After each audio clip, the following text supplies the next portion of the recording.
I'm Alexander Larsen, a risk manager. This episode with Aarn, founder and managing director of Value Maximizing Group, we discuss aspects of risk management such as where should risk management departments actually sit and what makes a great risk manager. And also, one of the important aspects of risk management is how do you actually engage staff? And Aarn's experience covers this and more. This is Risk Managers Getting Coffee. One of the first things that I did at QP was start to figure out where the risk management department was, because it had been misplaced in underneath organization design. Right, okay. And I then said, no, it needs to, Your Excellency, that's my boss, we need to move it to strategy, because risk and strategy Go are hand in hand, yeah, exactly. Yeah. So to me, what I wanted to do was make sure that risk didn't become like internal audit and start imposing an opinion. Yeah, exactly. I wanted to make sure that all the risk was identified, but that it was relative to what the business was doing. And that they owned it, essentially. Exactly. Yeah. Because that was the other thing. I had the gentleman who started the Enterprise Risk Management Department. I had to convince him continually that he was not responsible for risk. He was responsible for collating it, identifying areas that the board audit committee should be aware of, as well as management. Yeah. But he wasn't in charge of risk. And that was. So if we're talking about strengths, what do you think the key strengths of a risk manager should be? Wow, that's a good question, because one of the things that a good risk manager should have is a good grounding in the business itself. They should understand how the business works. Now, when you say the business, do you mean the industry or this specific company? I would say, a lot of people like to say that my company's special in the hydrocarbon sector, right? Shell says they have their one way and they're very good, and they are. Same thing with Total, BP. But they all have the same sort of governance frameworks in place.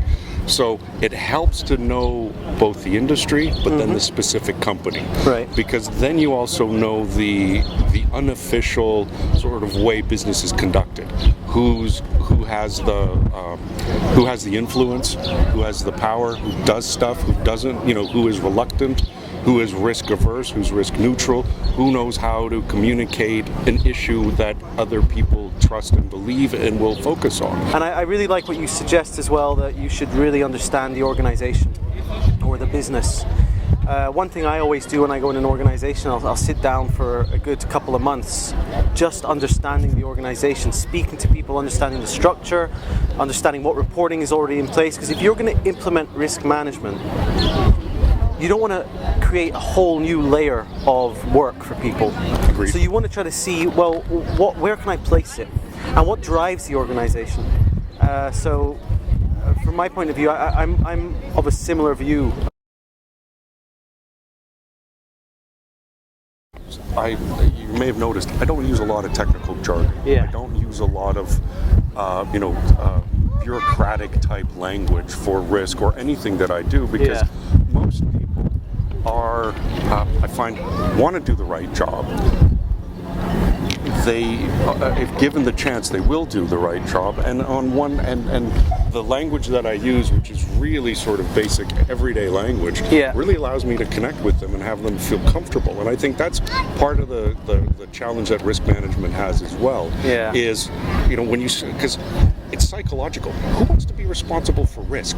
Exactly. An event going wrong. So negative. And that's why I struggle trying to find the right language for the right group, because I want to get them to realize that we respect your judgment. We know you know your business, but what we need to do is maybe expand your mindset, do a little bit of transformational thinking, and then you grow comfortable with it. It's not like something I threw in your lap. You accept it, you encounter it, and then you deal with it. And I have a lot of success with that. And I think that's one thing that risk managers, they're very, very jargon bound. And it can, unless you, and I think that's the other thing. If you have one term, I may interpret it one way, you you interpret it another way. Yeah. And then we're just arguing about the term as opposed to what's really important is what is the issue? I was going to say that even amongst risk professionals, we're arguing about terms, and I don't think it's valuable. I don't think it moves anything forward. Sadly, no. Who cares? Let's just do it. Because I believe success is not a zero-sum game. Yeah. Business is a team sport. And I know they sound like cliches, but it's true. But so few people really take that on. And I think that's also part of our reward structures, the compensation structures that we have, the way that we're bonused, the way that salaries are assigned. There's a lot of work that needs to be done to make that more effective, achieve an objective. And not even internally. Look at all our contractors, all our suppliers. A lot of the time we look at them as being it's us against them, rather than hang on, we're one team here. We should all be trying to achieve the same thing. Yeah. Any company I've worked in, I try my best to work in partnership with key contractors or suppliers, just knowing that, look, it helps us. There's been a couple of companies where we've just blamed suppliers or blamed contractors for not being very good. I approach procurement, I say, why? Oh, they're just not good. Well, they can't not all be good. Have you got any feedback from them? No. Let's do that. Feedback indicates we're not paying them on time. Instead of within 3 months, we're paying them after 9 months. Yeah. Well, that might be why they're not doing too well for us then. Yeah. You might want to start paying them on time. And that's not your fault, procurement, but as risk management, we can now go to finance or go wherever we need to do to ensure that we tighten up that process so that our contractors start working for us and with us instead of against us. See, and that's the interesting thing where I agree with you 100%. And it's funny how internal audit will look at it differently, right? They'll say it's bad, it's wrong. It's like, no, wait a minute. Internal audit, put on your management consulting hat for a second and help. Yeah. And exactly, what is the root cause of the root cause of the root cause?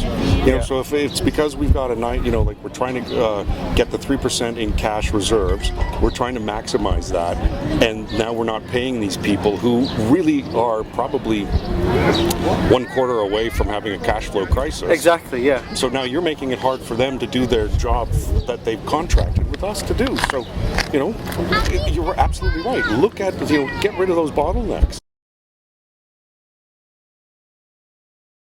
Get back to compensation, get back to recognition. I love customer service companies like Starbucks. They'll tell you who the employee of the month is. Yeah, exactly. And they're happy to help you out.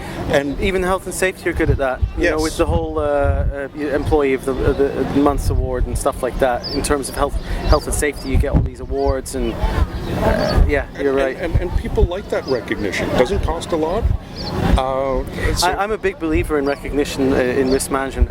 I always like the idea of having some sort of budget available where, and it might be a committee that's responsible for that budget. It's not a lot, it's just a little bit. You try to identify, or you try to look at all the risks that have been identified from the business and try to find the ones with the best business case, or the ones that have been thought out the most really well. That's a great idea. And then basically assign a budget to manage that risk that otherwise they wouldn't have got.